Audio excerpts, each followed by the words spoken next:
আসসালামু আলাইকুম সবাইকে। তো এখন সামনে যে মোটরসাইকেলটা দেখতে পাচ্ছেন এটা হচ্ছে কিউজে মোটরসের মনস্টার একটা মোটরসাইকেল এবং এটা হচ্ছে 180 সিসির একটা মোটরসাইকেল। তো এই মোটরসাইকেলটা স্পিডোস লিমিটেড ওনারা অফিসিয়ালভাবে বাংলাদেশে এনে লঞ্চ দিছে, বলতে গেলে বাইক শোতে এনেই লঞ্চ দিছে। স্পেসিফিকেশনের কথা যদি বলি একটু গুগল করলেই পেয়ে যাবেন। তারপরেও যদি শর্ট করে বলি 4 স্ট্রোক 4 ভালভ এসওএসসি একটা লিকুইড কুল ইঞ্জিন এই বাইকে দেওয়া আছে। তার পাশাপাশি এই বাইকের ইঞ্জিনটা হচ্ছে ইএফআই টেকনোলজির, মানে এফআই সিস্টেম এটাতে আপনারা পেয়ে যাবেন। এবং এই বাইকটাতে আমি বসে দেখছি, মোটামুটি সিটিং পজিশনটা খারাপ না এবং এই বাইকের যেই ওভারঅল বিল কোয়ালিটি, তার পাশাপাশি যেই প্লাস্টিক কোয়ালিটি এবং যেই মেটেরিয়াল এই বাইকে ব্যবহার করা হয়েছে খুব একটা খারাপ বলার সুযোগ নাই।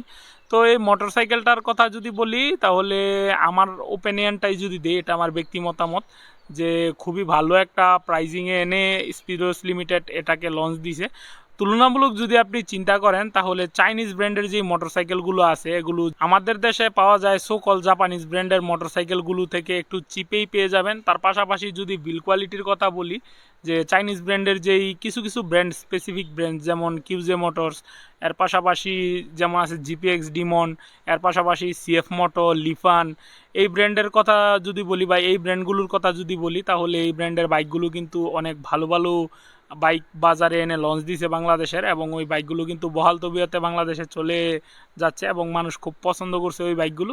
তো যাই হোক, চিন্তাভাবনা আমাদের চেঞ্জ করার দরকার আছে। চাইনিজ বলে নাক সিটকানের কোনো দরকার নাই। আপনার চয়েস লিস্টে থাকলে আপনি কিনতে পারেন, তা না হলে আপনি জাপানিজ ব্র্যান্ডের সোকল বাইকগুলো দেখতে পারেন। তো এটা চয়েসটা যার যার, কিন্তু যদি আমার ওপিনিয়নের কথা বলেন তাহলে একটা বাইক কিনে যদি আপনার বিক্রি করার কোনো টেন্ডেন্সি না থাকে সেই ক্ষেত্রে আপনি একটা অন্য ব্র্যান্ডের দেখতে পারেন এবং খুব ভালো একটা বাইক পেয়ে যাবেন। কারণ এই বাইকটা 2,65,000 টাকার আশেপাশেই ওনারা লঞ্চ দিছে, দামটা এক্স্যাক্টলি আমার মনে নাই। তো যাই হোক, 2 লক্ষ টাকার মানে 2,65,000 বা 60,000 টাকার আশেপাশে ওনারা দুইটা বাইক লঞ্চ দিছে। একটা হচ্ছে ক্রুজার সেগমেন্টের এবং একটা হচ্ছে এই যে নেকেড স্পোর্টস।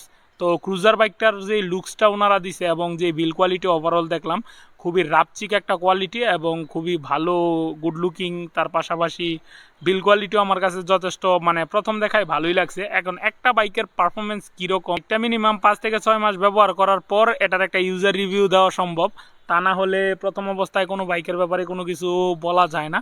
তো এই বাইকগুলো কেনার ক্ষেত্রে আপনারা ইউজার রিভিউগুলো ফলো করবেন, এতে করে আপনারা সঠিক সিদ্ধান্ত নিতে পারবেন। তার পাশাপাশি যদি এই সেম মোটরসাইকেলটা বা এই সেম স্পেসিফিকেশনের যে মোটরসাইকেলটা এটা যদি সোকল জাপানিজ ব্র্যান্ডের কেউ এনে লঞ্চ দিত তাহলে এর প্রাইজিংটা কীরকম হতো আপনার আশা করি ধারণা মানে আপনাদের আছে।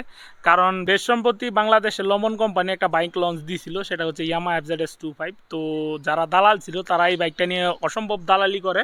তো যাই হোক, সেটা ভিন্ন ব্যাপার। তো একবার চিন্তা করেন যে ওই ধরনের বাইকের প্রাইজিংটা কোম্পানি কী রাখছে, তাও এরকম একটা ব্যাকডেটেড মডেল আপডেট টেকনোলজির মোটরসাইকেল যদি তারা লঞ্চ দিত তাহলে এটার প্রাইজিংটা কীরকম হতো।